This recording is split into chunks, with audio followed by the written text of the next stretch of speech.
Students, welcome to our online classes. Today I am going to discuss you answer of previous test. Okay, one by one. So let us start. मैं test से पहले कुछ audio और कुछ आपको notice send किया था. उस नोटिस में मैं आपको फर्स्टली क्लियरली लिखा हुआ था, write only options like A B C D, no need to write statement. आप लोग तो पहली बात की लॉजिक को समझते नहीं हो. जया और सुकांत ये दो ऐसे स्टूडेंट्स हैं जिन्होंने स्टेटमेंट को भी डाला था आंसर शीट में. मैं आपको बोलता हूँ कि आप सीधे ए बी सी डी ए लिख करके भेजो, इसके अलावा और कुछ भी नहीं होना चाहिए. बिकॉज जो रूल्स हैं उसको आप फॉलो करो. पहली बात तो ये हो गई. सेकेंड बात जो मैं आपको बोलता हूँ कि आप वीडियो को केयरफुली ऑब्जर्व करो. कोई भी स्टूडेंट अच्छे से वीडियो को नहीं देखता, मैं इतनी गारंटी के साथ बोल रहा हूँ, क्योंकि ऐसा एक भी क्वेश्चन नहीं है इस टेस्ट में जो मैं वीडियो में डिस्कस नहीं किया हूँ या जो मेरे नोट्स में जो कॉन्सेप्ट में नहीं हो. अगर आपका कॉन्सेप्ट क्लियर नहीं होगा तो मैं एक बात आपको फिर से रिपीट कर दे रहा हूँ, आपको फेल होना ही है. और एक बात आप अपने माइंड से निकाल दो, मैं उस टाइप का टीचर बिल्कुल भी नहीं हूँ कि मैं आपको हैप्पी रखने के लिए क्वेश्चन इजी डालूंगा. इट इज़ इम्पॉसिबल, ऐसा नहीं होगा. अगर आप लोग ये सोचते हो कि मैं क्वेश्चन इजी डाल दूंगा, आप लोग सोचोगे वाह सर तो बहुत अच्छे हैं, बहुत इजी क्वेश्चन लगा रहे हैं, तो ऐसा नहीं है. जो आपके लेवल्स हैं सीबीएसई के, मैं उसी लेवल पर क्वेश्चन डालूंगा, बिकॉज मैं उसी लेवल से आपको पढ़ा रहा हूँ. तो आप लोग उस लेवल को मेंटेन करो, स्पीड मेंटेन करो, राइटिंग मेंटेन करो, एक्यूरेसी मेंटेन करो और वीडियो को केयरफुली ऑब्जर्व करो. जब तक आप वीडियो को केयरफुली नहीं देखोगे, मैं आज लिख के दे देता हूँ आपसे एक भी क्वेश्चन अगले टेस्ट से हिलने वाला नहीं है. नेक्स्ट टेस्ट से आपसे एक क्वेश्चन नहीं हिलेगा. अगर आप वीडियो को स्किप करके देखोगे, भगा करके देखोगे, कॉन्सेप्ट नहीं समझोगे, नोट्स को रट्टा लगाओगे, तो आप नोट्स को समझो तब बनाओ. अब देखिए मैं यहाँ पे आपको एक एक एमसीक्यू सॉल्व करा रहा हूँ. ऐसा कौन सा एमसीक्यू है जो नहीं बनने वाला है, जरा देखते हैं हम. देखिए आपका फर्स्ट क्वेश्चन क्या था, which of the following are also considered to be the states of matter. यानी क्वेश्चन दिया है कि इसमें से किसको हम मैटर का स्टेट मानते हैं. अब एक बात बताओ तुम लोग, मैंने बोला था मैटर के 5 स्टेजेस हैं, सॉलिड, लिक्विड, गैस, प्लाज्मा और बोस आइंस्टाइन कॉन्डेंसेट बोले थे. तो इसमें देखो एक प्लाज्मा एक मैटर हो गया, ये कोई मैटर नहीं है. मैंने आपको ये भी नहीं है, ये भी नहीं है मैटर, मतलब ये बी सी मैटर है, सॉरी, बोस आइंस्टाइन कॉन्डेंसेट. तो यहाँ पे 2 मैटर हो गया, एक प्लाज्मा और एक बोस आइंस्टाइन कॉन्डेंसेट. तो इसका आंसर क्या होगा, 1 and 3. 1 and 3, yes B C. तो 1 and 3 देखो किस ऑप्शन में, यहाँ पे ढूंढो आप, ए में है या किस में है, सी ऑप्शन में देखो 1 and 3 दिया हुआ है. तो इसका आंसर सी होगा ना. अब प्लाज्मा और प्लेटलेट्स स्टेट हैं सब्सटेंस का, आप बताओ. जैसे मैं प्रांजलि की बात कर रहा हूँ, इसका फर्स्ट क्वेश्चन रॉन्ग है. इसके अलावा आप तौफीक का देखो, साहिब का देखो, नूर सभा को देखो, नाहिद को देखो, रुकैया को देखो, सबका पहला क्वेश्चन रॉन्ग है. नेहा और जया को छोड़ दिया जाए तो क्यों. मैं आपको नहीं बताया हूँ कि यहाँ पे प्लाज्मा एक स्टेट होता है और बोस आइंस्टाइन कॉन्डेंसेट स्टेट होता है. मैंने आपको नहीं डिस्कस किया. नूर सभा ने मुझे मैसेज किया कि sir what we do that we can get maximum marks in the test. You can do nothing. Okay, बसबाजी से कुछ नहीं होगा तुम लोगों से. मैं तुम लोगों को इतना वर्क कर रहा हूँ और तुम लोग पूरे वर्क को निगेटिविटी में फैला रहे हो. मैं अभी जानते नहीं हो तुम लोग, मैं ना सीधा कंप्लेन करूँगा. अगर मुझे टाइम मिला मैं पेरेंट्स के पास पहुँच जाऊँगा, मैं बता दे रहा हूँ. मेरा वीडियो सीरियस होकर के देखो, टेस्ट सीरियस होकर के अटेम्प्ट करो. 50% से नीचे टेस्ट में मैं हमेशा फेल लगाऊंगा. इस बार मैं लास्ट वार्निंग दे रहा हूँ सबको, किसी को पेरेंट्स को मैं कॉल नहीं कर रहा हूँ, लेकिन अगली टेस्ट से तो किसी का खैर नहीं अगर मार्क्स कमाए तो. स्पेशली प्रांजलि आज तक पास नहीं की है टेस्ट में लड़की. पता नहीं क्या पढ़ती है क्या लिखती है, हमें कुछ पता नहीं चलता इसके मैटर पर. आप देखो यहाँ पर क्या रॉन्ग है. सेकेंड क्वेश्चन देखते हैं, one of the following does not undergo sublimation. मैंने आपको सब्लिमेशन नहीं कराया. जब मैं सब्लिमेशन कराया तो क्या एग्जांपल्स नहीं बताए थे. मैंने एग्जांपल्स में अमोनियम क्लोराइड को दे रखा था, कैम्फर को दे रखा था, ठीक है. मैंने बोला था कि नमक के भी आपके सब्लिमेशन होते हैं. तो ये 3 हो गए कि होते हैं, तो जो नहीं होता आयोडीन का सब्लिमेशन नहीं होगा. आपको अगर बोला जाए कि देखो लॉजिक, आप इसको बोलते लॉजिक, आप ना लॉजिकली स्टडी करो स्मार्ट तरीके से. जब आपको 3 पता है, मैंने बताया कि इनका सब्लिमेशन होगा, तो अब जो नहीं बताया उसका सब्लिमेशन नहीं होगा. अब बुक को भी रीड करो नोट्स के अलावा. आपको मैं बोला था कि आप एनसीईआरटी के बुक्स को ट्रूली रीड करो, एक बार आपके सभी क्वेश्चन सॉल्व होंगे. मैंने आपको ये तीनों सब्लिमेशन के एग्जाम्पल में बताया था. नोट्स में भले 2 एग्जाम्पल होंगे, बट मैं आपको वीडियो के डिस्कशन में सोडियम क्लोराइड NaCl नमक को भी मैं बोला था कि ये सब्लिमेशन शो करते हैं. Here one of the following does not undergo sublimation, यानी कौन सब्लिमेशन नहीं दिखाएगा, then this is iodine, because मैंने आयोडीन के बारे में कोई डिस्कशन नहीं किया था. अब मैं ये तो नहीं बता सकता ना कौन सब्लिमेशन नहीं करेगा. अब बोलो सर आलू हो गया ऑप्शन में, तो यार क्या करेगा वो देखो, नहीं करेगा नहीं करेगा. आप मैटर को केयरफुली देखो, ऑप्शन से एमसीक्यू सॉल्व करो. बिना ऑप्शन देखे कोई एमसीक्यू सॉल्व नहीं करेगा. मैं वार्निंग दे रहा हूँ सबको. पहले पूरी ऑप्शन को रीड करो, 63, विच of the following process release heat. अब बताइए हीट किस किस प्रोसेस में रिलीज होते हैं। कंडेंसेशन, मैं बताया था ना, कंडेंसेशन में क्या होता है कि एक वेपर, सुनो, एक वेपर किस में कन्वर्ट हो जाते हैं, लिक्विड में। अब बताओ एक वेपर लिक्विड में कन्वर्ट हुआ है, ठंडा होगा, क्या हीट वहाँ पर रिलीज नहीं होगा? होगा। चलो वेपराइजेशन में हीट रिलीज नहीं होगा क्योंकि हीट गेन करता है। फ्रीजिंग, आप बताइए फ्रीजिंग मीन्स क्या? ठंडा करना, यानी लिक्विड सॉलिड बनेगा तब होगा फ्रीजिंग। मैंने फ्रीजिंग पढ़ाया था कि लिक्विड कन्वर्टेड इनटू सॉलिड। अब लिक्विड सॉलिड बना तो क्या हीट रिलीज नहीं करेगा? करेगा। तो यहाँ पे इन दोनों केस में हीट रिलीज होंगे, कंडेंसेशन केस में और फ्रीजिंग के केस में। तो इसका ऑप्शन सी हो जाएगा, 1 और 3। मैंने आपको एक एक क्वेश्चन कराया है, ठीक है। आप देखो आजकल का टाइम ही ऐसा है कि आपको एग्जाम में क्वेश्चन ट्विस्ट करके पूछा जाएगा, तो ट्विस्ट क्वेश्चन का आंसर वहीं दे सकता है जो कॉन्सेप्ट क्लियर किया है। ट्विस्ट क्वेश्चन का आंसर वो स्टूडेंट कभी भी नहीं देगा जो रट्टा लगाया हुआ है। और आप बोर्ड में अपीयर होने वाले, मैं बार बार आपको गाइड कर रहा हूँ।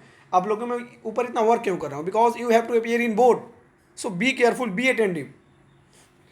आपको डायरेक्ट ऑप्शन कभी भी नहीं मिलेगा, मैं आज लिख के दे देता हूँ। आपको कॉन्सेप्ट मिलेगा, ऑप्शन ट्विस्ट होंगे, और यही बोर्ड का रूल है, यही सीबीएसई का रूल है, और यही जनरल कंपटीशन के रूल्स है। तो आप लोग ना कॉन्सेप्ट को जानो। इसमें कौन सा ऐसा क्वेश्चन है जो नहीं बनेगा, और कौन सी ऐसी क्वेश्चन है जिसका कॉन्सेप्ट मैं नहीं दिया हूँ कि आप लोग ये बोलो कि क्या करें, स्पेशली नूर सभा पढ़ाई करो और कुछ नहीं। चलिए 64 को देखते हैं। If the temperature of an object 268 kelvin, अब बताइए 268 केल्विन दिया, इसको सेल्सियस में बदलना है। क्या मैं फॉर्मूला नहीं दिया हूँ चारों टेम्परेचर को चेंज करने का? फॉर्मूला याद है, C-0/100-0 is equal to K-273/373 is equal to R-0/80-0 is equal to F-32/212-32। मैं फॉर्मूला नहीं बताया था। अब आप इसे चेंज नहीं कर सकते हो तुम लोग। क्यों रॉन्ग हुआ है बताओ? 64 क्वेश्चन मैक्सिमम स्टूडेंट्स को रॉन्ग हुए, मैक्सिमम। तौफीक का रॉन्ग है। उसके बाद आ जाओ तो आपका बस 64 सभी ने सॉल्व किया वैसे, very good. Now 65, here given the boiling point of ethane is given, the temperature will. अब टेम्परेचर गिवन है सेल्सियस में, इसको केल्विन में कन्वर्ट करना है। टेम्परेचर स्केल में नहीं पढ़ाया किसी को, सबको पढ़ाया हूँ, तो फिर एक को ही रॉन्ग हुए। साहब का रॉन्ग है, बताओ। तौफीक का रॉन्ग हुआ, प्रांजलि की रॉन्ग हुई, नूर सभा की रॉन्ग हुई। क्यों? मैं नहीं कराया आप लोगों को, एक एक क्वेश्चन कराया हूँ, ठीक है। आप लोग मुझे ब्लेम नहीं करोगे कि क्वेश्चन बन क्यों नहीं रहे। क्वेश्चन इसलिए नहीं बन रहा क्योंकि वीडियो को तुम लोग स्किप करता है, या वीडियो को आधा देखते हो, या वीडियो नहीं देखते हो, सीधे पीडीएफ को कॉपी पेस्ट करके भेज देते हो, सिंपली। तो करो, अगली बार से पता चलेगा।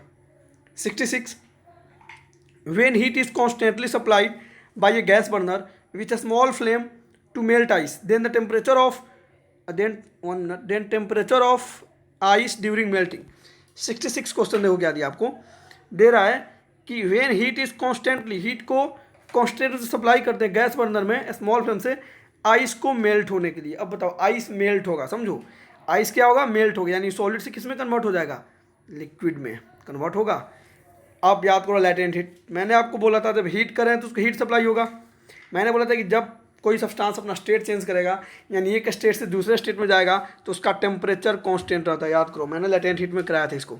तो 66 का does not increase at all, इसका टेम्परेचर कभी भी इंक्रीज नहीं करेगा। अब मैं नहीं कराया था, बट मैं जो आपको कॉन्सेप्ट दिया, क्वेश्चन ने ट्विस्ट किया, कॉन्सेप्ट क्लियर नहीं है, आप फंस गए। कॉन्सेप्ट क्लियर होता आप बनाते, श्योरली बनाते। जैसे ये जो 66 नंबर आपके क्वेश्चन है, इसमें कुछ बच्चों ने सही किया, जैसे महबूब का सही है, ठीक है, नेहा का सही है। आखिर इन बच्चों का क्यों सही है?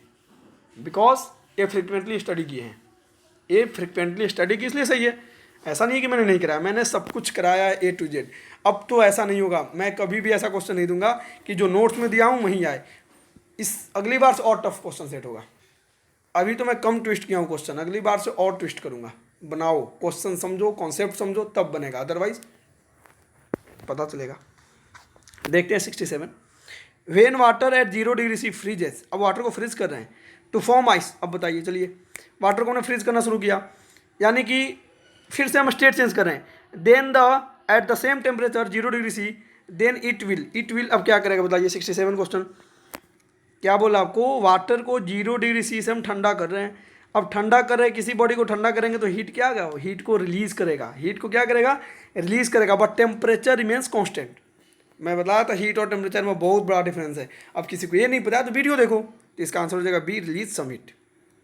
68, when heat is constantly supplied by a burner to boiling water, then the temperature of water during vaporization। अब बताइए temperature of water during vaporization क्या हो जाएगा?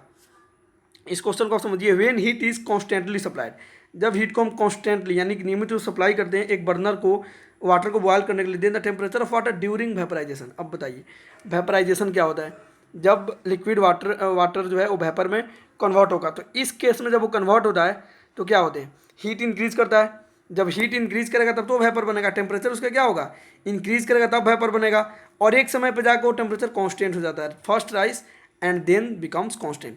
ठीक है, एक क्वेश्चन एक है जो टफ है, अगर आपसे नहीं बनाया तो मैं इसके लिए एंग्री नहीं हूँगा, क्योंकि आपको कितना भी कॉन्सेप्ट दिया जाए कुछ एमसीक्यू टफ होते हैं जिसका क्लास में प्रॉपर्ली डिस्कशन जरूरी होता है, तो मैं 68 के लिए आपको नहीं बोलूँगा क्योंकि थोड़ा सा ट्विस्ट किया क्वेश्चन, तो मैं इसको समझा दे रहा हूँ अच्छे से। When heat is constantly supplied by A burner, जब एक बर्नर को जिसमें मान लो इसमें वाटर है इसको हम हीट देते हैं, ठीक है, मतलब बर्नर चूल्हे पे बर्तन में वाटर है, ठीक है, when the temperature of water बोल रहा है, तो टेम्परेचर ऑफ वाटर वेपराइजेशन में क्या होगा, तो इस केस में जब हम हीट करते हैं जब वेपर बनेगा तो पहले ही इसका टेम्परेचर इंक्रीज करता है और बाद में कांस्टेंट यानी रुक जाता है। ठीक है, 69 the latent heat of fusion of ice, सीधे नोट्स में है, the latent heat of vaporisation of water, सीधे नोट्स में है, ये तो डाटा ये भी रॉन्ग किया बच्चा सब।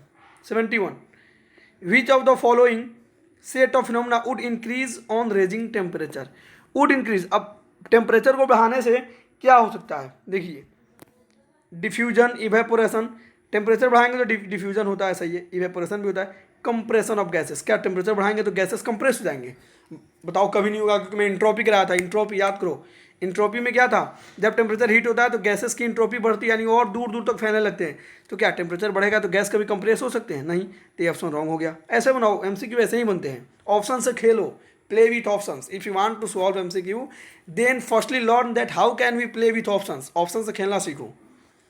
नेक्स्ट इवेपोरेशन, कंप्रेशन तो कभी नहीं हुआ, नेवर, बिकॉज जब हीट करेंगे तो इंट्रोपी बढ़ेगा तो फैलेंगे ना कि कंप्रेस होंगे, कंप्रेस में सिकुड़ना, मैं सब कुछ कराया हूँ।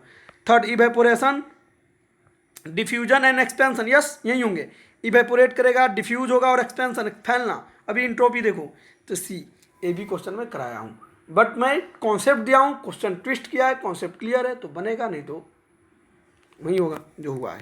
72 विच of the following represent the suitable condition for the liquefaction of gases, गैसों का लिक्विफिकेशन, मैंने जैसे सॉलिडिफिकेशन कराया था वैसे गैसों का लिक्विफिकेशन होता है, यानी गैस लिक्विड में कन्वर्ट होते हैं, जो मैं आपको कंडेंसेशन कराया था वही है, कंडेंसेशन का वीडियो आप देखो वहाँ पे ये आपको मैं अच्छे से कराया हूँ कि गैसेस का लिक्विड में बनना, that is called condensation, condensate हो गए गैस लिक्विड बन गए, तो वहीं तो लिक्विफिकेशन होता है। तो इस केस में एक्चुअल में क्या होते हैं देखिए, तो कंडेंसेशन कब होता है, कंडेंसेशन तभी हो पाएगा जब आपकी बॉडी का टेम्परेचर लो हो, क्योंकि छोड़ना है उसको, और हाई प्रेशर हो, ये सब मैं डिस्कस कराया हूँ।